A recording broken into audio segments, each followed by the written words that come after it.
வணக்கம் நேயர்களே, சத்தியம் தொலைக்காட்சியில் பார்த்ததும் படித்ததும் நிகழ்ச்சியில் உங்களை அன்போடு வரவேற்கின்றோம். இன்றைய நாளில் வரக்கூடிய முக்கிய செய்திகளை பற்றி அலசி ஆராய இருக்கின்றோம். நம்முடன் மூத்த செய்தியாளர் ராஜாக்கணி நம்மிடம் இருக்கிறார். அவரிடம் இணைந்து நாம் பார்ப்போம். இப்பொழுது தமிழகத்தில் தொடர்ந்து பல கட்டங்களாக தொடர்ந்து பால் விலை உயர்வு, அதே போன்று பேருந்து கட்டண உயர்வு, தற்போது இரண்டாவது முறையாக தமிழக அரசு மின் கட்டணத்தை உயர்த்தியுள்ளது. அது 15% உயர்த்தியுள்ளது. 500 யூனிட் வரை கட்டணம் அரசை ஏற்கும் என்று அறிவித்துள்ளது. இதை பற்றி பார்ப்போம் சார். இப்பொழுது தமிழகத்தில் பல கட்டங்களாக தொடர்ந்து பல முறைகள் பேருந்து கட்டணம், பால் விலை, அதாவது இதுக்கு முன்னாக மின்சார கட்டணம், தற்போது மின்சார கட்டணத்தை உயர்த்திருக்காங்க. இது எப்படி தொடர்ந்து இப்போ நாளில் வண்ணமயமாக இருக்கிறது? இது எப்படி பார்க்கிறது? பார்த்தீங்கன்னா, அதிமுக ஆட்சிக்கு வந்த பிறகு இது இரண்டாவது முறையாக மின் கட்டணத்தை உயர்த்தியிருக்கிறார்கள். ஏற்கனவே 11% அளவில் உயர்த்தினார்கள். இப்போது 15% அளவுக்கு உயர்த்தியிருக்கிறார்கள். இதற்கான அந்த உத்தேச ஒரு கட்டண உயர்வு பட்டியல் நீங்கள் செப்டம்பர் 23ஆம் தேதி மின்சார ஒழுங்குமுறை வாரியம் வெளியிட்டது என்ற அந்த தமிழக மின்சார வாரியம் இழப்பீடை சந்தித்துக் கொண்டிருக்கிறது. ஏறக்குறைய ஆண்டுக்கு 600 கோடி ரூபாய் வரைக்கும் இழப்பீடு சந்தித்துக் கொண்டிருக்கிறது. அது சரி கட்டுவதற்காக அந்த உயர்வு என்று அப்போது அறிவிக்கப்பட்டது. பொதுவாகவே இப்போ உத்தேச மதிய பட்டியல் வெளிவந்ததும் மக்கள்கிட்ட கருத்து கேட்பு கூட்டம் நடைபெறும். போன தடவை உயர்த்தும் போதும் கருத்து கேட்பு கூட்டம் நடைபெற்றது. அப்போது மக்கள் எதிர்ப்பு தெரிவித்தார்கள். ஆனாலும் கூட்டப்பட்டது. இப்போதும் அதே போன்று கருத்து கேட்பு கூட்டம் நடத்தப்பட்டது. இப்போது முழுவதாக, அதாவது தமிழகம் முழுவதும் இந்த கருத்து கேட்பு கூட்டம் நடைபெறவில்லை. குறிப்பாக ஒரு சில மாவட்டங்களுக்கு மட்டுமே இது கருத்து கூட்டம் கேட்கப்பட்டது. 3 நகரங்களில் நடந்தது. திருப்பூர், நெல்லை உட்பட 3 நகரங்கள் நடந்தது. ஆனால் அதில் கலந்து கொண்ட பயணீட்டாளர்களும் சரி, அல்லது இந்த சமூக ஆர்வலர்களும் சரி, இது இந்த இழப்பீடுக்கு காரணமே மின்சார வாரியம்தான். அதோடைய திறமையின்மை ஒரு காரணம், மின்சார திருட்டை தடுக்காதது ஒரு காரணம், அந்த அரசு பொதுக்கூட்டங்கள், அந்த கட்சிகளின் பொதுக்கூட்டங்கள், பிளாக்களுக்கு மின் திருட்டை அனுமதிப்பது ஒரு காரணம். இப்படி பல்வேறு காரணங்களால் தான் இழப்பீடு ஏற்படுகிறது. நீங்கள் இதை தடுத்தாலே போதும், சரியான நிர்வாகம் செய்தாலே போதும், இந்த இழப்பீடை சரி செய்யலாம், எனவே மின்கட்டணம் இவ்வளவு கூட்டக்கூடாது என்று சொன்னார்கள். ஆனாலும் கூட்டியிருக்காங்க. இந்த கருத்து கேட்பு கூட்டம் என்பது தமிழகத்தை பொறுத்தவரை ஒரு கண் துடைப்பு நாடகம் தான். அதாவது ஒரு முறையான, நாங்கள் மக்களிடம் கேட்டுதான் இந்த விலை கட்டணத்தை உயர்த்துகிறோம் என்று சொல்வதற்காக. ஆனால் கருத்து கேட்பு கூட்டத்தில் மக்கள் விடுக்கும் கோரிக்கையை அதிகாரிகள் ஏற்பதில்லை. அது ஒரு பக்கம் கேட்டுக்கொண்டிருந்தாலும் அவர்கள் திட்டமிட்டபடி 15% உயர்த்தது என்று முடிவு செய்தார்கள். இப்போது உயர்த்தி இருக்கிறார்கள். இதன் மூலம் ஏறக்குறைய ஆண்டுக்கு 3400 கோடி அரசுக்கு வருமானம் கிடைக்கும். அப்பொழுது இழப்பீடு குறையும் என்ற நிலைப்பாடு உள்ளது. ஆனால் இப்போ தமிழக அரசு இது சாதாரண பாமர மக்களை பாதிக்கும். ஏனென்றால் இப்போதுதான் பால் விலை உயர்ந்து இருக்கிறது. நீங்கள் சொன்னது பஸ் கட்டணம், அவர்கள் ஆட்சிக்கு வந்த உடனே ஒரு வரி உயர்வை போட்டு ஒரு 3000 கோடி அளவுக்கு வரி உயர்வு போட்டார்கள். அதை விட்டுட்டு பேருந்து கட்டணத்தை கூட்டினார்கள். அது ஒரு காலகட்டம். அதுக்கு பிறகு மின் கட்டணத்தை கூட்டினார்கள். ஒரு கேப்புக்கு பிறகு இப்போது பால் விலை உயர்வு ஒரு அதிரடியான உயர்வு. ஏன்னா கொள்முதல் விலை 5 ரூபாய் கொடுத்து விட்டு விற்பனை விலை 10 ரூபாயாக உயர்த்தினார்கள். எனவே அதை குறைக்க வேண்டும் என்று அனைத்து கட்சிகளும் பெரும் போராட்டம் வீதியில் இறங்கி போராடினார்கள். ஆனால் அரசு செவிசாய்க்கவில்லை. பொதுவாகவே தமிழக அரசை பொறுத்தவரையில் அதுபோல் கூட்டின கட்டணத்தை எந்த காலகட்டத்திலும் குறைத்தது கிடையாது. நீங்கள் பஸ் கட்டணத்தை ரொம்ப அதிகமாக கூட்டினார்கள். அதற்கு அனைத்து தரப்பினரும் எதிர்ப்பு தெரிவித்தார்கள், மக்களும் எதிர்ப்பு தெரிவித்தார்கள். ஆனால் 5 காசு கூட குறைக்கவில்லை. ஆனால் இதே தமிழக அரசு மத்தியில் இருந்து ரெவிலை கட்டணத்தை கூட்டினாலோ டீசல் விலையை கூட்டினாலோ இது ஏழைகளை பாதிக்கும், வெந்த பொருள் வேல் பாய்ச்சுகிறார்கள், மக்கள் தேர்தலில் பாடம் கற்பிப்பார்கள் என்று அறிக்கை வெளியிடும். ஆனால் தமிழக அரசு கூட்டும் கட்டணத்தை இதுவரைக்கும் அவர்கள் சற்று குறைத்ததாக வரலாறு கிடையாது. அதுபோன்றுதான் இந்த கட்டணத்தையும் அவர்கள் குறைக்கவில்லை. ஆனால் ஒரு மானியம் ஒன்று அறிவித்திருக்கிறார்கள். அதாவது 500 யூனிட்டுக்கு கீழ் உள்ளவர்களுக்கு உள்ள கூடுதல் கட்டணத்தை அரசு மானியமாக வழங்கும் மின்சாரத்துறைக்கு என்று அறிவித்திருக்கிறார்கள். அது கொஞ்சம் மக்களுக்கு ஒரு ஆறுதல். ஏன்னா ஏழை பாமர மக்கள், நடுநிலை மக்களுக்கு இந்த மின் உயர்வு மிகவும் பாதிக்கும். அது 10 ரூபாய் உயர்ந்திருக்கிறது. ஒரு மாதம் கூட ஆகவில்லை. இது 15% உயர்வுங்கிறது நடுத்தர மக்களையும் சாதாரண மக்களையும் பாமர மக்களையும் மிகவும் பாதிக்கும். அதனால் இந்த மானியத்தை அறிவித்திருக்கிறார்கள்.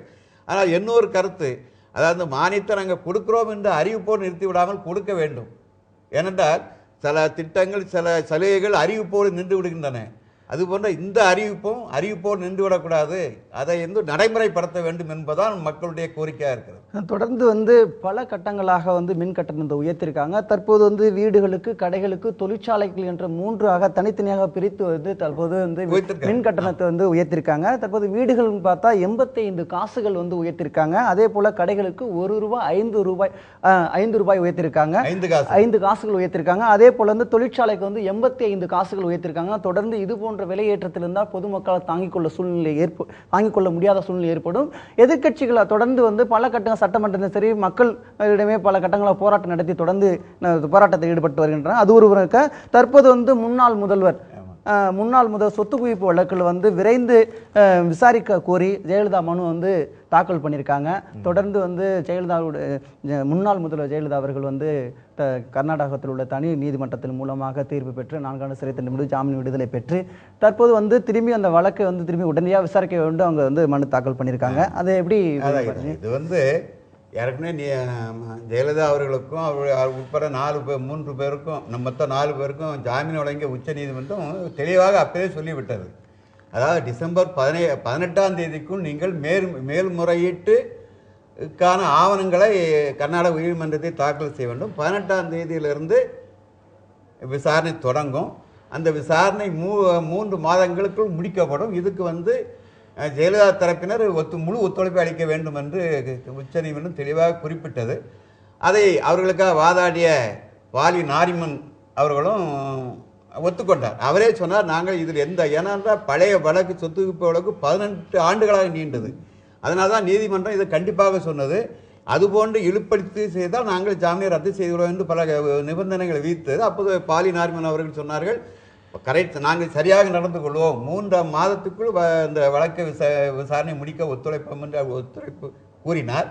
ஆனால் இப்போது ஜெயலலிதா தரப்பிலிருந்து 18ஆம் தேதி என்பதற்கு 10 நாளைக்கு முன்னாகவே மேல்முறையீட்டு மனுக்கான ஆவணங்களை தாக்கல் செய்திருக்கிறார்கள். அதென்ன 1000-2000 பக்கங்கள் இல்லை, ஏறக்குற 2,15,000 பக்கங்களை நீதிமன்றத்தில் அளித்து நீதிமன்றத்துக்கு ஒரு நீதிமன்றத்தை திணறடித்தது போல் செய்திருக்கிறார்கள். அதனால் 10 நாளைக்கு முன்னால் நடந்தது. நாங்கள் அழித்து விட்டோம், நீங்கள் 18ஆம் தேதிக்குள் என்று சொன்னீர்கள், நாங்கள் 8ஆம் தேதி அழித்து விட்டோம், எனவே விசாரணையை முன்கூட்டியே தொடங்க வேண்டும் என்று ஒரு மனுவையும் உச்சநீதிமன்றத்தில் தாக்கல் செய்திருக்கிறார்கள். அந்த உச்சநீதிமன்றத்து நீதிபதி அவர்கள் திட்டமிட்டபடி எல்லாமே நடக்கும் என்று கரெக்டாக 18ஆம் தேதி தான் விசாரணை நடைபெறும் என்று இந்த மனுவை தள்ளுபடி பண்ணியிருக்கிறார்கள். அது மட்டுமல்ல, இனிமேல் இது போன்ற 2,15,000 காப்பியை மனுதாரரான சுப்பிரமணிய சாமிக்கும் அளிக்க வேண்டும் என்று சொல்லியிருக்கிறார்கள். ஏனென்றால் அவருக்கும் இந்த சுமையை கொண்டு அவருடன் சேர்க்க வேண்டும். இப்போது 2,15,000 பக்கங்கள் ஒரு மகா இதுவரைக்கும் ஒரு நீதிமன்றத்தை சந்திக்காத ஒரு பக்கங்கள். இந்த மனுக்கள் ஏறக்குறைய 18ஆம் தேதி தான். இப்போது இந்த வழக்கை யார் விசாரிக்க போறா என்று அறிவிக்கப்படவில்லை, இனிமேல் அறிவிப்பார்கள். அப்போது அந்த 18ஆம் தேதி அந்த 2,15,000 பக்கங்களும் ஆவணங்களும் அவருடன் அளிக்கப்படும். அவர் அதை அப்படி ஏற்றுக்கொள்கிறாரா, இல்லை இதை நீங்கள் சுருக்கி பல 1000 பக்கங்களில் கொடுங்கள், இத்தனை நாளுக்குள் கொடுக்க வேண்டும் என்று உத்தரவிடுகிறாரா என்பது தெரியவில்லை. அதுமேலும் அது 18ஆம் தேதிக்கு பிறகுதான் தெரியும். இப்போ தொடர்ந்து தமிழகத்து மட்டுமல்லாமல் மத்திய அரசு நதிகளை இணைக்கிறது தொடர்ந்து வலியுறுத்தி வர்றாங்க. தமிழகத்தில் உள்ள அரசியல் கட்சி தலைவர்களும் தொடர்ந்து இதை வலியுறுத்தி வர்றாங்க. தற்போது நாட்டிலேயே 500 கோடி ரூபாய் செலவில் நதிகளை இணைக்கும் திட்டம் ஆந்திரா முதல்வர் சந்திரபாபு நாயுடு அறிவித்திருக்கிறார். அதுக்கான 500 கோடி ரூபாயும் அதை அறிவிச்சிருக்காரு. தொடர்ந்து இந்த மாதிரி சூழ்நிலையில அவர் ஒரு அறிவிப்பை விட்டிருக்குது, மக்கள் மத்தியில் ஒரு வரவேற்பை கூட பெற்றிருக்கிறது. அது தமிழகத்திலிருந்து மிகப்பெரிய ஒரு வரவேற்பு. கண்டிப்பா எப்படின்னா, இப்போ நாட்டிய பொறுத்தவரை ஒரு பக்கம் வறட்சி, ஒரு பக்கம் வெள்ளப்பெருக்கு, சேதம் என்ற ஒரு நிலைப்பாடு இருக்கிறது. இதற்காகத்தான் நதிகளை இணைத்தால் நாடு முழுக்க வளம் வரும், எந்த பக்கமும் சேதம் ஏற்படாது. ஏனென்றால் பல இடங்களில் நதியில் நீர் ஆற்றில் கலக்கிறது. ஆனால் சில இடங்களில் ஒரு பகுதியில் குடிக்க நீர் கிடைக்கவில்லை, விவசாயம் செய்ய தண்ணீர் கிடைக்கவில்லை. இந்த ஒரு நிலைப்பாடு இருக்கிறதுனால தான் இந்த நதிகளை இணைக்க வேண்டும் என்ற கோரிக்கை இன்று அல்ல, பல ஆண்டுகளாக நடந்து கொண்டு இருக்கிறது. அந்த பேச்சு நடந்து கொண்டு இருக்கிறது. இதற்கான நடவடிக்கைகளை முந்தைய ஐக்கிய முற்போக்கு கூட்டணி ஆட்சி எடுத்தது. ஆய்வு நடத்த போகிறோம் என்று சொன்னது. இதை அதாவது கொள்கை அடிப்படையில் இந்த எல்லா அரசும் ஒத்துக்கொண்டது. ஆனால் அதற்கான நடவடிக்கைகளை ஐக்கிய முற்போக்கு கூட்டணி அரசு இறங்கவில்லை. இப்போது மத்திய அரசு புதிதாக பதவியேற்றுள்ள மோடி தலைமையிலான பாரதிய ஜனதா அரசு கடந்த பட்ஜெட்டில் 100 கோடி ஒதுக்கி இருக்கிறது. அதாவது இந்த 100 கோடி வந்து ஆய்வுக்காக எப்படி எதோடு இணைக்க வேண்டும் என்று ஒரு ஆய்வு நடத்தியிருக்கிறார்கள். இதற்கு முன்னாடியே ஆந்திரா ஒரு முடிவு எடுத்திருக்கிறார்கள். அது அங்குள்ள கோதாவரி கிருஷ்ணா நதியை இணைப்பது. ஆனால் இந்த தேசிய அளவில் எடுப்பதற்கு முன்பு மாநில அளவில் இந்த திட்டத்தை நிறைவேற்றலாம். மாநிலங்களில் உள்ள நதிகளை இணைத்துவிட்டு அதன் பிறகு தேசிய நதிகளை இணைக்கலாம். ஒரு நல்ல திட்டம். அதுவும் அதற்கான முயற்சிகளை மாநில அரசுகள் எடுக்க வேண்டும். ஆனால் அந்த முயற்சியை ஆந்திர முதல்வர் எடுத்திருக்கிறார். கோதாவரியும் கிருஷ்ணாவையும் இணைக்கிறதுக்காக 50 கோடி திட்டம் அறிவித்திருக்கிறார். இது பார்த்தீங்கன்னா இந்த கோதாவரி நீர் பெரும் பகுதி கடலில் கலக்கிறது. எனவே தான் கோதாவரியும் கிருஷ்ணாவரியும் இணைத்தால் அந்த தண்ணீரை 4 மாவட்டத்துக்கு மாவட்டங்களுக்கு குடிநீராக பயன்படுத்த முடியும், விவசாயத்துக்காக பயன்படுத்த முடியும் என்ற ஒரு திட்டத்தின் அடிப்படையில் இதை தொடங்கியிருக்கிறார்கள். இது மிகவும் வரவேற்கத்தக்கது. ஆனால் இது போன்ற திட்டம் 2006 தமிழ்நாட்டில் தொடங்கப்பட்டது. அதாவது தாமிரபரணி ஆறையும் நம்பியாரையும் இணைத்து நீங்கள் தாமிரபரணி ஆற்றின் தண்ணீரை பார்த்தீங்கன்னா ஆத்தூரை தாண்டி சொல்லும்போது அது கடலில் கிடக்கிறது. இப்போ கூட கடலில் கலந்து விட்டு தான் இருக்கிறது. இந்த தண்ணீரை வறண்டு கிடக்கும் நம்பியாரில் இந்த தாமிரை இணைத்தால் தெற்கு பகுதி, அதாவது சாத்தாங்குளம், உடன்குடி, தாராபுரம் போன்ற பகுதிகளுக்கு நீர்வளம் கிடைக்கும், குடிநீர் பிரச்சனை தீரும் என்று ஒரு திட்டம் வகுக்கப்பட்டது 2006. ஆனால் அந்த திட்டம் தொடங்கவும் பட்டது. ஆனால் அப்படியே கிடப்பில் போடப்பட்டு விட்டது. ஆனால் இப்போது ஆந்திர முதல்வர் செய்திருப்பது மற்ற மாநிலங்களுக்கு ஒரு முன் உதாரணமாக திகழ்கிறது. மற்ற மாநிலங்களும் இது போன்ற நடவடிக்கை எடுக்க வேண்டும், குறிப்பாக தமிழக அரசு எடுக்க வேண்டும் என்பதுதான் அனைவருடைய கோரிக்கையாக இருக்குது. இப்போ உள்ள பிரச்சனைகள் என்று பார்த்தோம்னா தமிழகத்திற்கு நதிநீர் இணைப்பு பிரச்சனை முக்கிய பிரச்சனையாக இருக்குது. அதனால் பக்கத்து மாநிலமான கேரளாவாக இருந்தாலும் சரி, கர்நாடகா இருந்தாலும் சரி, நமக்கு முதல் தண்ணீர் ஆதாரமாக தான் நமக்கு கிட்டத்தட்ட ஒரு 13 மாவட்டங்கள் பயன்பெறக்கூடிய வகையில் தமிழகத்திற்கு நதிகள் மூலமாக வரக்கூடிய தண்ணீர் தான் தேவை. அதை தடுக்கும் செயல்பாடுகள் கர்நாடக அரசும் அதில் கேரள அரசும் ஈடுபட்டு வருகின்றன. இதை பார்த்தாலும் அந்த முதல்வர்களும் அதை மாற்றி, அந்த திட்டத்தை மாற்றி நதிகளை இணைக்க ஆதரவு தருவார்கள் என்று நம்ம பொறுத்து பார்க்கலாம்.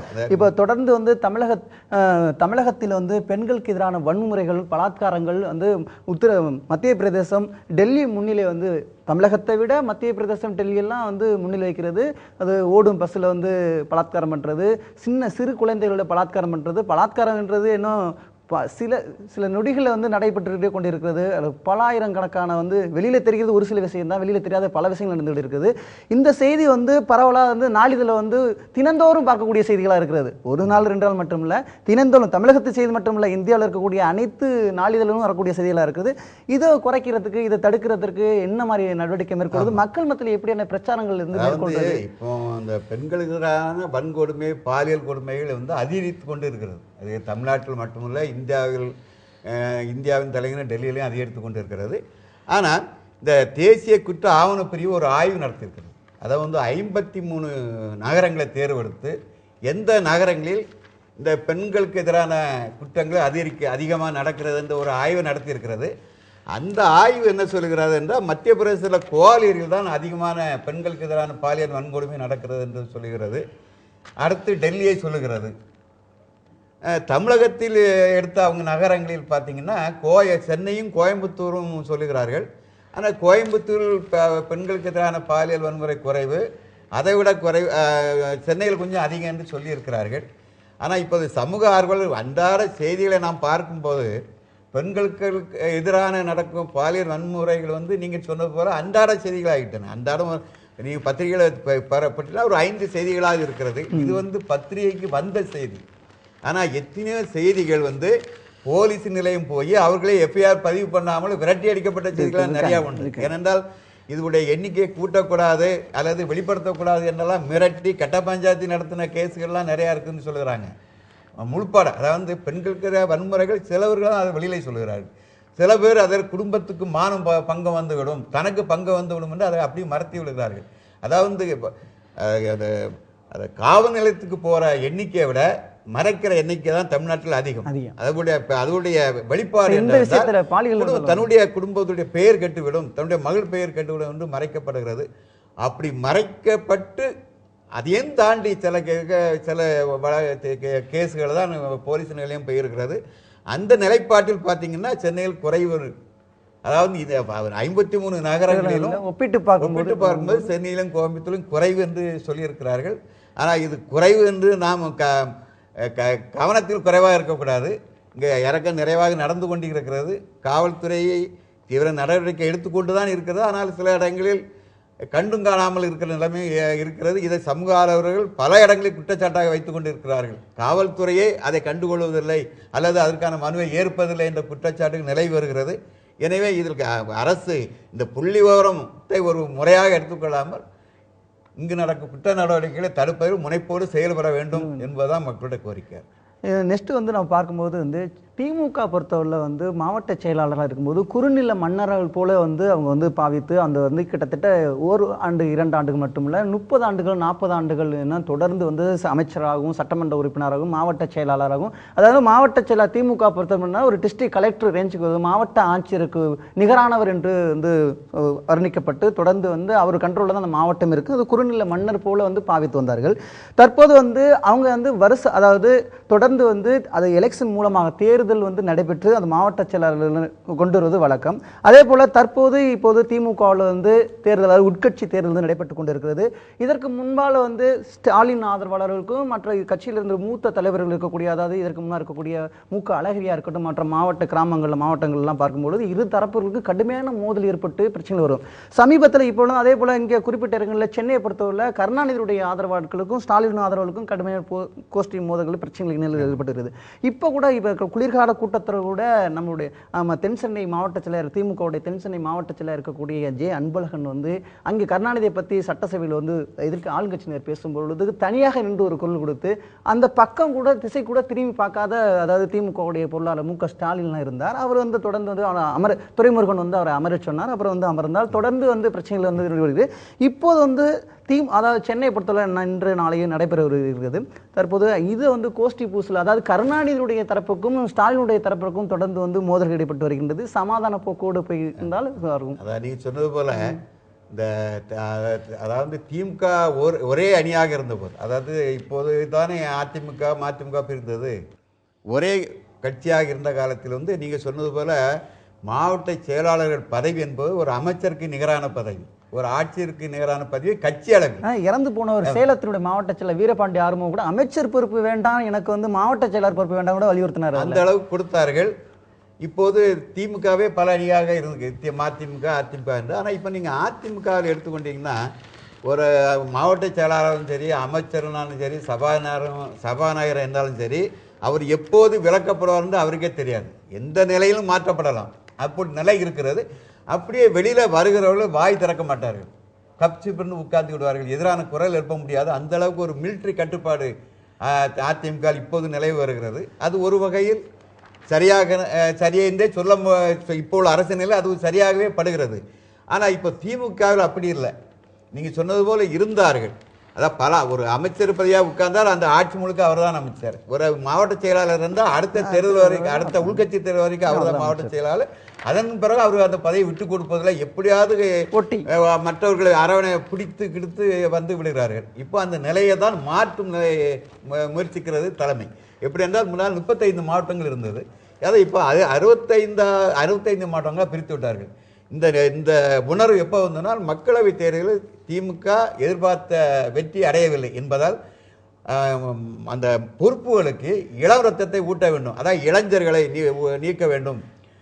இப்போது ஆண்டாண்டு காலமாக மாவட்ட செயலராக இருக்கிறவர்களை நீக்கி வைக்க வேண்டும். அந்த குறைந்த மாவட்ட செயலர் இருந்தது கூடுதலாக 65 மாவட்டங்களாக மாற்றி கூட திமுகவில் வந்து 35 65 ஆக்கி புதியவர்களுக்கு பழையவர்களையும் வைத்துக்கொண்டு புதியவர்களுக்கு நிறைய வாய்ப்பு அளிக்க வேண்டும் என்று முயற்சி தான். இப்போ 14வது உள்கட்சி தேர்தல். அதாவது திமுகவில் 1000 கோஷ்டிகள் இருந்தாலும் உள்கட்சி தேர்தல் வந்து ஒரு ஜனநாயக முறையில் நடத்த, ஜனநாயகம் இருக்கிறாருன்னு சொல்ல முடியாது, ஆனால் உள்கட்சி தேர்தல் நடத்துவார்கள், முறையாக நடத்துவார்கள். ஜனநாயக முறைப்படி தேர்தல் நடத்த வேண்டும் என்று அடிமட்டத்திலிருந்து மேல் வரைக்கும் நடத்துகிறார்கள். இதை ஆண்டு காலமாக கடைபிடித்துக் கொண்டிருக்கிறார்கள். இப்போது உள்கட்சி தேர்தல் முடிந்து மாவட்ட செயலாளர் தேர்தலுக்கு வந்திருக்கிறார்கள். அதற்கான மனுவை பெற்றுக்கொண்டு நாளைக்கு தேர்தல் நடக்க இருக்கிறது போல இருக்க ஒவ்வொரு கட்டமாக நடக்க இருக்கிறது. என்னவென்றால் இப்போது இதற்கு ஒரு 2-3 மாதத்துக்கு முன்னால் இருந்தால் அழகிரி கோஷ்டி மு.க. ஸ்டாலின் கோஷ்டி இருந்தது.